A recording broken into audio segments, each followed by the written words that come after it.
Chers téléspectateurs, mesdames et messieurs, bonsoir et bienvenue dans votre chaîne de télévision Cam News 24. Nous sommes dans le cadre de notre émission quotidienne intitulée Conversation. Et le thème qui a été choisi dans ce cadre, c'est le Grand Nord et la transition générationnelle. Comme invité, nous avons M. Vourbane Gislain. M. Vourbane, bonsoir. Bonsoir, Monsieur Ousmane Bassar, bonsoir, chers téléspectateurs, et bonsoir particulier à tous les membres de la CGN. C'est encore une fois de plus un plaisir pour moi de me retrouver sur ce plateau de télévision Cam News 24. Merci, M. Vourbane. Notre deuxième invité, c'est M. Amidou Troumché, étudiant à l'Université de Douala. Bonsoir. Bonsoir, M. Ousmane Bassar. C'est avec un plaisir renouvelé que je m'adresse à tous les téléspectateurs aujourd'hui et un bonsoir particulier à mes copanélistes avec qui je partage le plateau. Merci. Notre troisième invité, c'est Aminou Djaligé. Bonsoir. Bonsoir, M. Ousmane Bassar. Bonsoir à toutes les personnes qui nous suivent. Je voudrais saluer les membres de la CGN et les encourager davantage dans la bataille que nous menons tous les jours. Merci. Merci encore, mesdames et messieurs, chers téléspectateurs, de votre fidélité. Comme cela a été annoncé, le thème d'aujourd'hui, c'est le Grand Nord et la transition générationnelle. Comme vous le savez, nous sommes dans un contexte où la responsabilité de chacun et de chacune est interpellée dans le cadre du développement, notamment dans ce que nous avons appelé la transition générationnelle. Alors, mesdames et messieurs, qu'est-ce qu'on entend par transition générationnelle? Qu'est-ce qui a été fait dans le cadre de préparer la relève? Des réponses à tous ces questionnements seront donnés par nos invités. Je commencerai d'abord par M. Aminou Djaligé.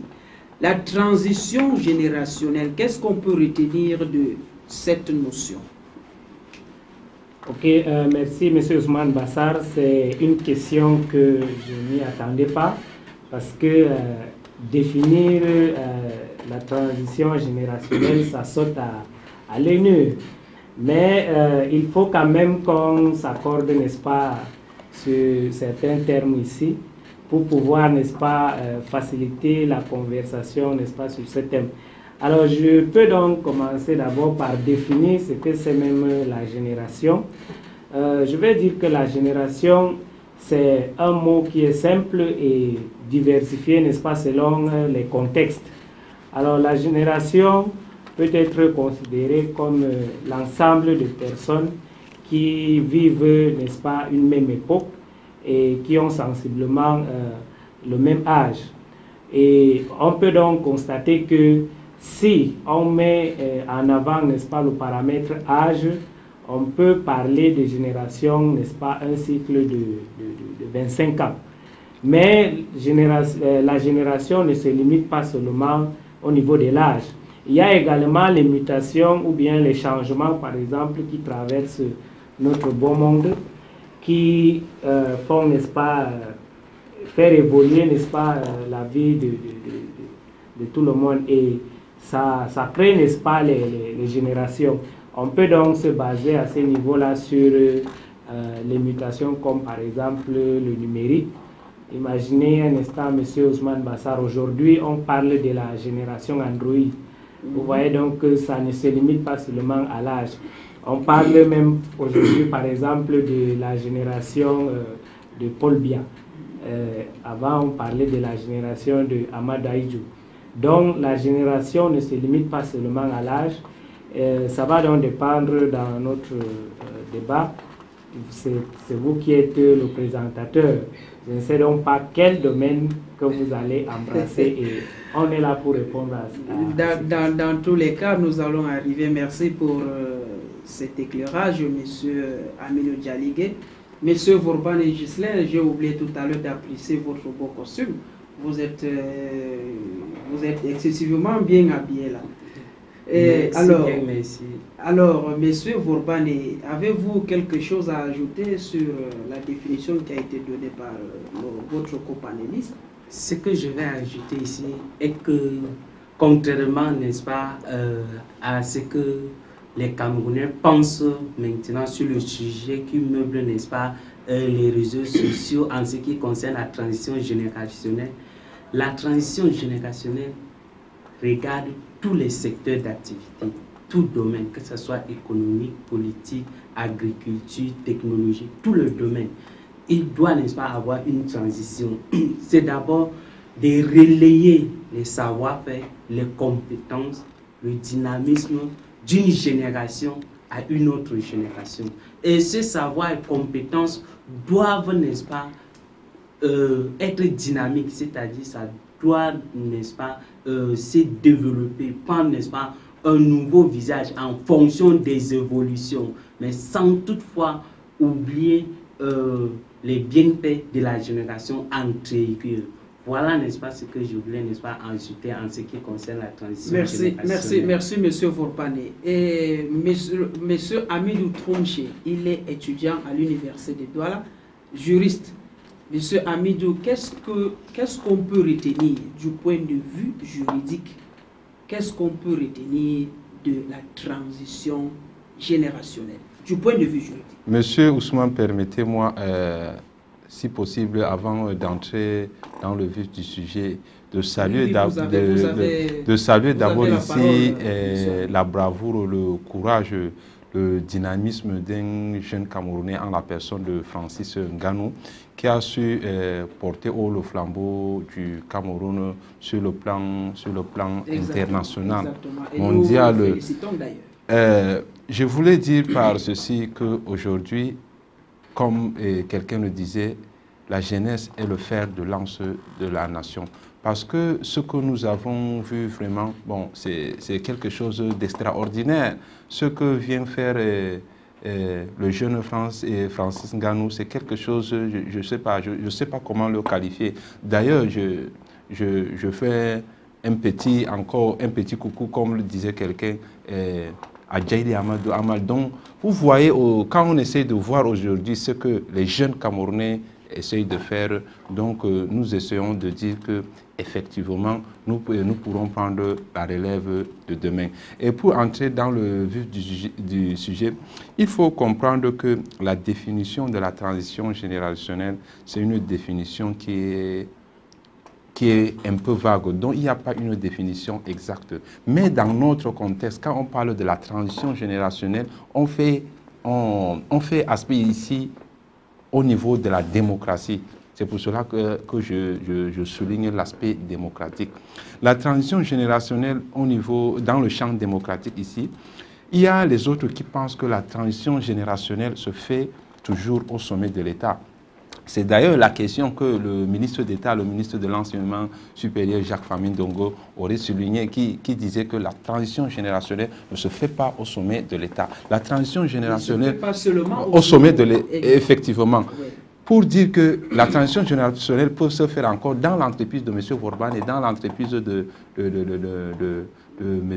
Ousmane Bassa. Il faut que les gens comprennent ceci. Parce que, vous savez, les Camerounais comprennent aujourd'hui que la transition générationnelle, c'est seulement au niveau du pouvoir exécutif, au niveau du pouvoir législatif. Ça veut dire que le président de la République et les deux chambres et les parlementaires, ça veut dire le président du Sénat et le président de l'Assemblée nationale. Ce que la CGN fait aujourd'hui, nous sommes sur le plateau pour assurer la relève de demain. La CGN prépare ces jeunes pour la relève de demain, pour la transition. C'est ça qu'on appelle encore la transition générationnelle. Nous sommes sur le plateau. Avant nous avons eu beaucoup d'autres sur le plateau. Je parle par exemple Albertine Bidjaga qui est maintenant à BNews. Albertine Bidjaga était responsable de Cam News 24. Aujourd'hui, c'est nous qui remplaçons Albertine Bidjaga. Monsieur Ousmane Bassa, aujourd'hui, je ne sais pas, est devenu Albertine Bidjaga, mais dans le sens masculin. Donc, c'est ça qu'on appelle transition générationnelle. Merci, monsieur Amidou Troumché. Nous retenons exactement que la transition générationnelle consiste à prendre la relève. Mais quand on parle de la relève, on fait également référence à sa préparation parce que rien ne vient d'un seul coup comme ça. Alors, M. Vorban et Ghislain, S'agissant de ce que nous avons appelé préparer la relève, quand vous prenez le Cameroun en général et le Grand Nord en particulier, qu'est-ce qui a été fait comme action dans le cadre de préparer la relève? S'il faut même utiliser le terme de s'il faut utiliser les termes de notre thème, qu'est-ce qui a été fait pour préparer la transition générationnelle? Ce qui a été fait pour préparer la transition générationnelle. Ou du moins, qu'est-ce qui est fait? Qu'est-ce qui est fait? Pour qu'il y ait transition générationnelle, il faut qu'il y ait l'ensemble des dispositifs organisationnels et managériaux qui encadrent, n'est-ce pas, les savoir-faire et les compétences qui sont, n'est-ce pas, transmis entre les générations. Concernant donc ce dispositif, je salue d'abord la volonté du gouvernement déjà qui a mis sur pied il y a cela une décennie même déjà à l'avance un programme spécial en ce qui concerne les jeunes. Aujourd'hui par exemple, on voit l'effectivité de la préparation d'une transition en ce qui concerne les instances communales, les instances municipales, les instances régionales. Vous allez voir qu'il y a les jeunes partout. Et cela, c'est dans le but de les transférer des compétences et des savoirs pour qu'à leur tour, qu'ils puissent aussi mieux gérer quand les parents ne seront plus là ou bien quand la génération qui est en train de passer ne sera plus là. Et ça, tout le monde peut vérifier parmi les maires, les conseillers municipaux, parmi les députés, tout le monde peut vérifier. Ouais. Et si je reviens même au niveau des services publics, ouais, de nos jours, vous entrez dans n'importe quel service public, ouais, vous allez trouver les jeunes partout. Ouais. Et là, c'est dans le cadre de préparer la transition générationnelle, puisqu'on a bien souligné ici, ce n'est pas seulement au niveau du pouvoir exécutif ou bien dans les chambres parlementaires, ouais, ça se passe dans tous les secteurs d'activité. Ouais. Vous voyez, dans le cadre de l'agriculture, ouais, on transmet les compétences aux jeunes pour qu'ils apprennent à mieux faire l'agriculture. Oui. Et pas seulement l'agriculture archaïque, mais l'agriculture moderne, oui, avec les machines et tous les éléments qui vont avec. De la 4e génération. Voilà, exactement. On parle de l'agriculture de la 4e génération. Oui. Et quand on parle de 4e génération, ça veut dire qu'il y a d'abord eu 3e, 2e, 1re génération. Oui. Et je reviens en ce qui concerne l'Observatoire national des jeunes au niveau du ministère de la Jeunesse et de l'Éducation physique. Il y a plus d'1 million de jeunes, oui, qui se sont, n'est-ce pas, fait inscrits. Oui. Et parmi, n'est-ce pas, les jeunes inscrits, j'ai vraiment salué les statistiques. 58% des jeunes, oui, sont déjà compétents et ont déjà leur projet à maturité et sollicitent juste l'accompagnement et le financement du gouvernement. Donc vous voyez à ce niveau, avec l'enveloppe de 120 milliards. Voilà. Et là, le gouvernement a tout mis en œuvre pour cela. Et si les dispositifs n'étaient pas mis sur pied, les jeunes ne devaient pas avoir ces compétences pour monter, n'est-ce pas, leurs propres affaires. Oui, oui. Et ce qui m'a encore surpris, il n'y a que 2% qui demandent de l'emploi. Vous imaginez? Pourtant, il y a on crie dehors, oh, il n'y a pas l'emploi, on veut passer le concours, ainsi de suite. Mais on constate parmi ceux qui se sont fait inscrits à l'observatoire national, il n'y a que 2% qui demandent l'emploi. C'est vraiment paradoxal, mais ça se comprend. C'est parce que les jeunes Camerounais sont outillés et sont dynamiques. Et merci, M. Vaupané, merci pour cet éclairage. Je vais revenir après. Mais avant de revenir, je voudrais poser la question à M. Amidou Troumché. Votre copanéliste a balayé l'ensemble des actions qui sont faites par le gouvernement dans le cadre de préparer la relève. Si nous nous situons ici dans le cadre de la CGN, Communauté du Grand Nord dans le volet, nous tous nous savons que des actions, de nombreuses actions sont faites, mais de manière précise. Qu'est-ce que la CGN fait pour véritablement assurer la relève? Contrairement à ce que les gens pensent, il faut d'abord noter que le gouvernement a toujours été du côté de la transition générationnelle. Je m'explique avant de revenir sur la CGN. Je m'explique que dans son ouvrage intitulé Libéralisme communautaire, il y a une partie 4, il y a une partie réservée à la politique. Dans la partie 4, à la page 48, je pense bien, où le président Paul Biya a parlé de désorganisation politique. Au niveau donc de désorganisation politique, il a évoqué la question de la jeunesse. Je reviens encore, dans son discours le 6 novembre 2018, discours inaugural des opportunités, du septennat des grandes opportunités, il a parlé que, m'adressant aux jeunes, je vous demande de ne pas se décourager. Ça, c'est toujours la question de la transition générationnelle.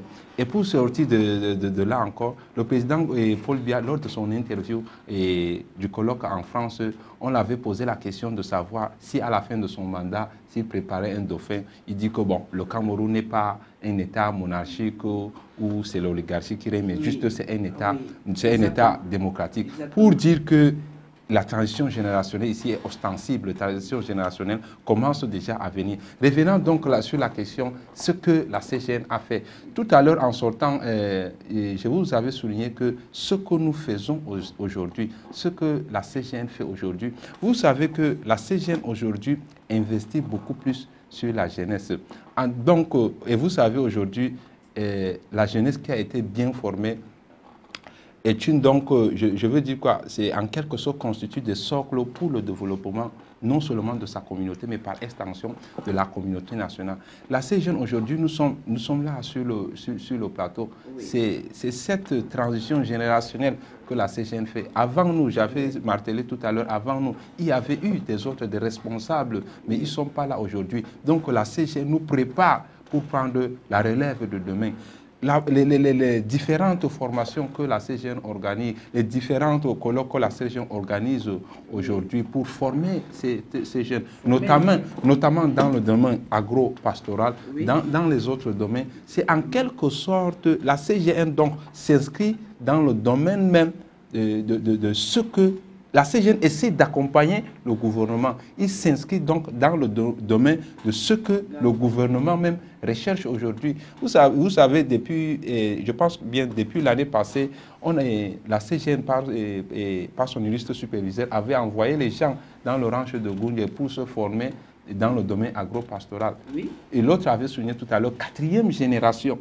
Donc, ce n'est pas dans le domaine un peu archaïque, mais c'est 4e génération. Tout ça pour dire que ce que la CGN fait aujourd'hui, oui. C'est exactement la transition générationnelle. C'est exactement ce qu'on recherche aujourd'hui. Mais, M. Ousmane Bassa, permettez-moi d'aller beaucoup plus loin. Ce qui a été fait dans le septentrion en termes de transition générationnelle. Et tout à l'heure, M. Vorbane avait souligné la question de l'intégration dans les instances parlementaires, municipales et législatives. D'ailleurs, à l'entrée des élections locales en 2018, dans son circulaire, le président national du Rassemblement démocratique pour le peuple camerounais, Paul Biya, avait martelé dans son circulaire que par exemple, pour ceux qui ont effectué déjà 3 mandats, il faut qu'ils laissent la place aux autres, aux jeunes qui ont de l'expérience. Donc, je prends donc l'exemple, par exemple,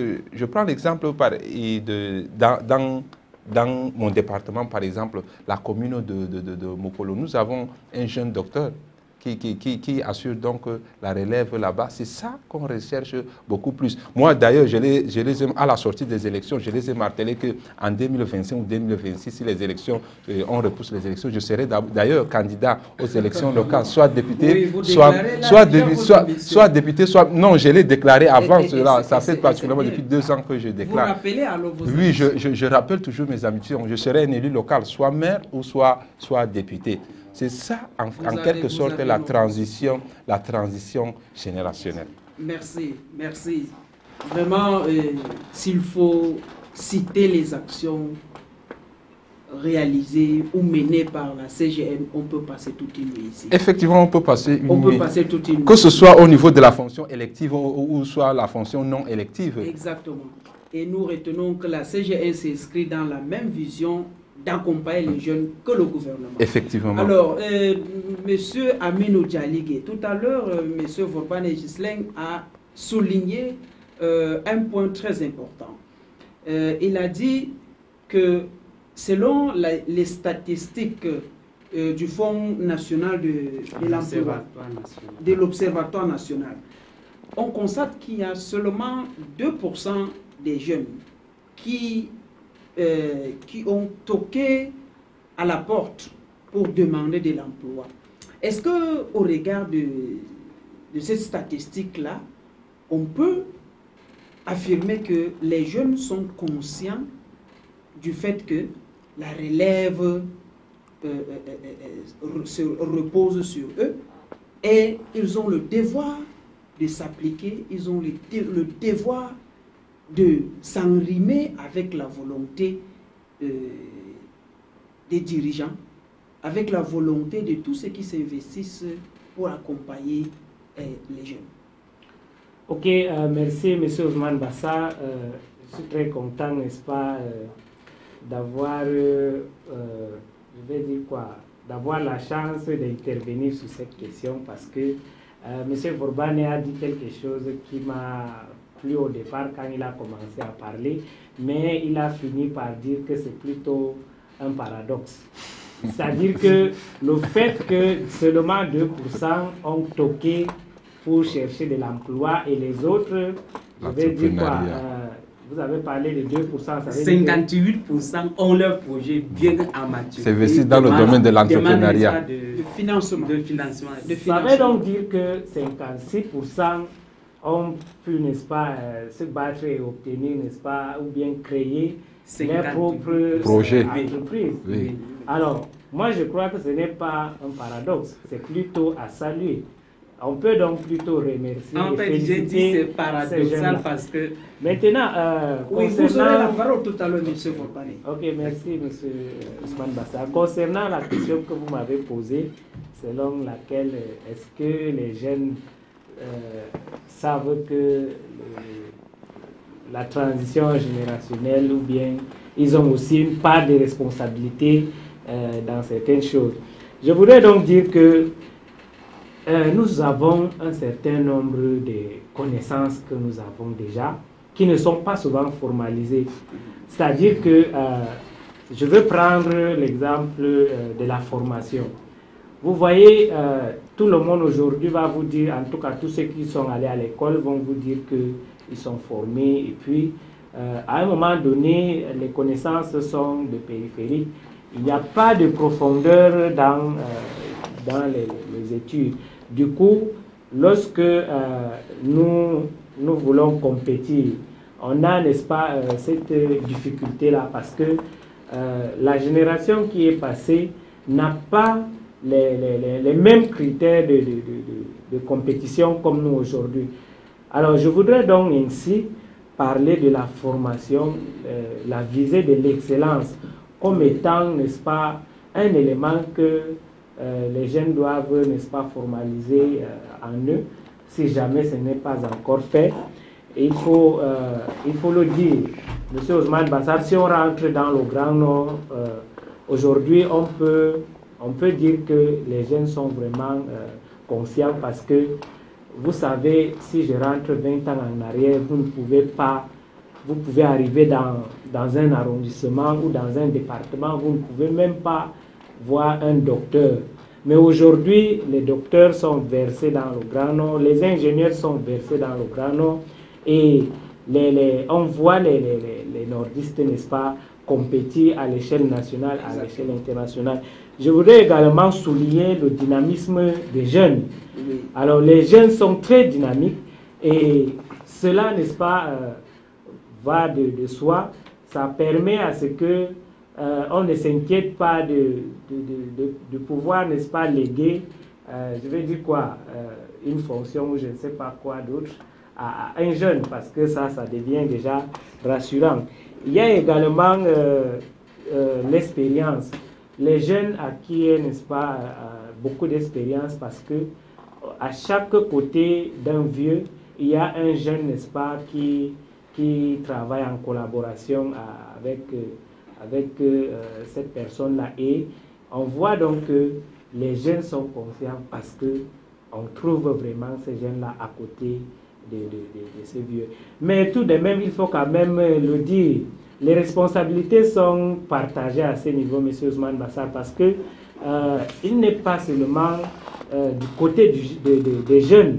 Il y a également la responsabilité, n'est-ce pas, des grandes personnes que nous qualifions aujourd'hui d'une autre génération que la jeunesse, qui doivent mettre tout d'abord les conditions nécessaires pour que ces jeunes-là puissent, n'est-ce pas, acquérir les connaissances dont nous parlons. Il y a également les dispositions, l'organisationnel même. Et il y a également la volonté, n'est-ce pas, de pouvoir céder la place à quelqu'un qui est compétent, pas parce qu'il est jeune. Vous savez, M. Ousmane Bassar, il y a quelqu'un qui disait que il préfère la transition générationnelle par rapport à l'alternance. Ça veut donc dire qu'en réalité, on doit, n'est-ce pas, léguer les connaissances ou bien certaines responsabilités. Mais sans savoir que la transition, c'est l'alternance. À une génération, n'est-ce pas, cadette. Oui. Donc, je peux donc dire que les responsabilités sont partagées, que ce soit du côté des jeunes ou bien du côté des grandes personnes. Et il faut que ces grandes personnes-là, n'est-ce pas, valorisent le mérite des jeunes. Oui. Et vraiment, je crois que le Cameroun va se développer comme on le pense. Merci, Monsieur Aminou Dialigué. Alors, Monsieur Vorban et Ghislain, tout à l'heure, vous demandiez la parole. Peut-être il y a quelques équivoques que vous voudrez relever sur ce qui a été dit. Actuellement, vous avez la parole. J'ai employé le mot paradoxal parce que si vous entrez au quartier, vous allez rencontrer beaucoup de jeunes en train de pleurer. Oui. Je n'ai pas d'emploi, je veux d'emploi, on ne nous recrute pas, au marché partout. Oui. Ils ont des téléphones Android, ils sont là sur Facebook, sur WhatsApp, mais ils ne partent pas s'inscrire pour demander de l'emploi. On ne va pas venir à la maison pour dire que oui, vous prenez l'emploi. Non, je prends l'exemple. Dernièrement, j'étais à la chambre de commerce. Oui. Vous savez, on était en train de nous supplier, les jeunes, venez à la chambre de commerce, venez vous faire informer. Il y a, n'est-ce pas, des opportunités. On demande, n'est-ce pas, des emplois ici. On amène tous les jours des offres d'emploi avec des critères bien définis. Mais ils n'arrivent pas à trouver certains jeunes qualifiés.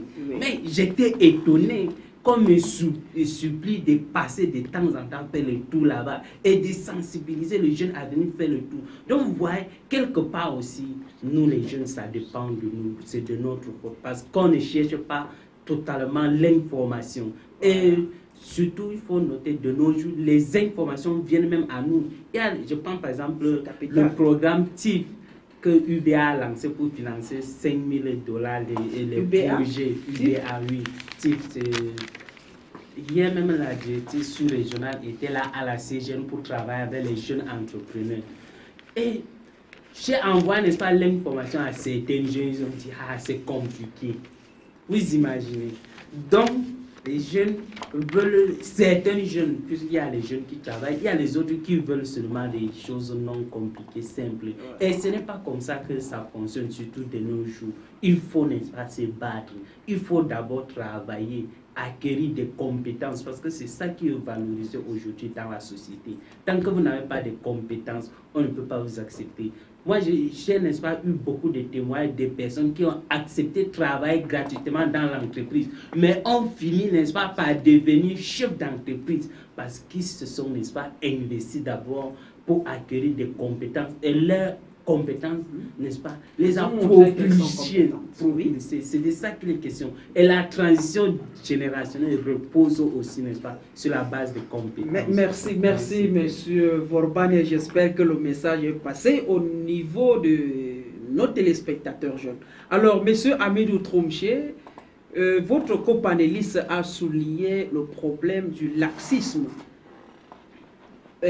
au niveau des jeunes, c'est-à-dire il y en a encore des jeunes qui tardent à saisir les opportunités qui se présentent à eux. Qu'est-ce que vous avez, quel est le message que vous envoyez à ceux jeunes qui sont encore bernés dans le laxisme? Il faut d'abord informer M. Vorban que ce n'est pas l'interview. Quand il prend la parole, il confie. Ce n'est pas l'interview. Non. Ok, merci. Pour revenir, merci M. Ousmane, pour revenir sur cette question de transition générationnelle, une fois de plus. Écoutez, il faut noter que, comme disait Djalig tout à l'heure, la responsabilité de tout un chacun incombe ici. Nous avons la responsabilité des jeunes, oui, d'un côté, et la responsabilité des vieux. Bon, excusez-moi, je voulais être un peu hostile sur votre plateau. Oui, s'il vous plaît, soyons un peu brefs parce que nous tendons vers... Effectivement, bon, la responsabilité aussi des vieillards. Oui. Et parlant donc de la responsabilité des jeunes ici, je voulais souligner la question de la potentialité de la jeunesse comme creuset, de son insertion dans les institutions. Ici, on disait que... Si vous permettez, nous souhaiterions vraiment que vous adressiez un message effectivement, à l'endroit des jeunes qui... Moi, j'ai parlé tout à l'heure de la responsabilité, donc je suis en train de donner la responsabilité de tout un chacun avant de faire donc la synthèse à la fin pour sortir de là. Comme responsabilité donc, des jeunes, j'ai souligné la question de la potentialité comme creuset, comme fondement de l'insertion des jeunes dans les institutions. Tout à l'heure, on a parlé donc des jeunes comme fer, de la jeunesse comme fer de lance de la nation. Je voulais aussi souligner la question de sens élevé du sacrifice. Quand on parle de sens élevé du sacrifice, nous, on se réfère à nos jeunes armés qui sont au front matin et jour. C'est ça qui pousse beaucoup plus le gouvernement à savoir que la jeunesse sont soucieuses de cette transition. Il faut aussi noter la question du dynamisme, la question du travail, ce qui permet beaucoup plus de montrer. Tout à l'heure, j'ai cité certains jeunes sur le plateau comme Francis Nganou et Djaili Amadouama. Et maintenant, pour revenir sur la question de la responsabilité des vieillards, il faut que les vieillards mettent dans leur tête qu'ils deviennent comme un parent aussi, ici. Donc, qu'ils essaient de donner beaucoup plus de conseils aux jeunes. Et pour sortir Je préfère le mot génération précédente. Génération précédente, merci beaucoup. Et maintenant, pour sortir de là, il faut noter qu'il faut qu'il y ait cohabitation entre jeunes et générations précédentes pour qu'il y ait un travail de synergie pour qu'on évolue beaucoup plus ensemble. Parce qu'exactement, il faut la génération précédente doit faire bénéficier de son expérience à la nouvelle génération. Effectivement, vous savez aussi que beaucoup de jeunes sont incompétents aujourd'hui. Vous savez que la jeunesse se fait beaucoup plus à la facilité. Donc c'est pour cela que j'invite les jeunes à beaucoup plus cohabiter avec la génération précédente pour beaucoup plus élever cette qu'il y ait même cette transition générationnelle. Merci. Alors, Aminou Djaligé, monsieur Aminou Djaligé, pardon, nous tendons vers la fin de l'émission. Qu'est-ce que vous avez comme mot de fin sur tout ce qui a été dit? Vous avez un message particulier à adresser à la jeunesse et notamment à tous nos téléspectateurs qui sont en train de nous écouter en ce moment. Quel est votre mot de fin ou du moins le message que vous envoyez à leur endroit? Ok, merci M. Ousmane Bassar. Effectivement, j'ai un message à envoyer à l'endroit des jeunes comme à l'endroit des parents. Ou si je peux me permettre, la génération vieille. Alors, je voudrais dire ici que aujourd'hui, un jeune, qu'il soit dans un pays développé ou dans un pays sous-développé, Oui. un jeune doit, n'est-ce pas, se sentir heureux. Parce qu'aujourd'hui, avec le numérique, plus, n'est-ce pas, de contact avec le monde extérieur, et on a une facilité, n'est-ce pas, de se former, d'acquérir des connaissances, ainsi de suite. Et nous sommes donc à la croisée des chemins où les jeunes doivent, n'est-ce pas, manifester leurs compétences et, je vais dire quoi, créer même un modèle du futur. Et ça repose sur les jeunes. Donc, je veux donc dire ici que, à l'endroit de chaque jeune, je vais déposer ce message. La compétence et l'excellence doivent, n'est-ce pas, être notre boussole. Et à l'endroit de nos générations précédentes, de nos parents, Oui. je vais donc dire que les responsabilités leur reviennent aussi d'une part. Qu'ils nous arrangent, n'est-ce pas, qu'ils nous mettent les conditions nécessaires et qu'ils aient la volonté, n'est-ce pas, je vais dire quoi, de valoriser le mérite en fait. Alors, M. Ousmane Bassar, je ne peux pas finir la parole sans parler de la CGN. Vous savez, vous avez posé une question tout à l'heure concernant ce que la CGN fait. Bon, je n'ai pas pu, n'est-ce pas, intervenir. Oui. Mais je peux quand même dire que la CGN... nous avons également je vais juste souligné envoyer un message à la CGN. Ouais. Je vais dire que la CGN, tout ce que je peux dire aujourd'hui, c'est féliciter la CGN et continuer encore, n'est-ce pas, davantage à encadrer les jeunes. Et la CGN est donc, pour moi aujourd'hui, un exemple pour encadrer, Un n'est-ce modèle. pas, Merci. les jeunes. Merci, M. Amir Djaligui. Alors, M. Vorban et Ghislain, je me tourne vers vous. Je précise encore, soyons brefs, quel est votre mot de fin, le message que vous envoyez à l'endroit des jeunes qui nous écoutent actuellement. Mot de fin, je remercie d'abord le docteur Mamadou Bayero Fadi pour les opportunités et pour tout l'encadrement qu'il nous offre.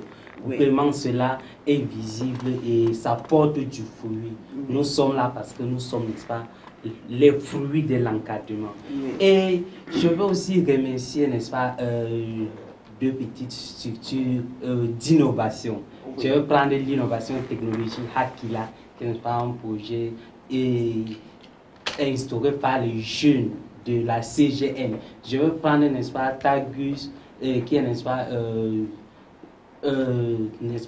un start-up pour la fabrication des drones. Et cela, n'est-ce pas, est vraiment florissant quand on essaie de voir.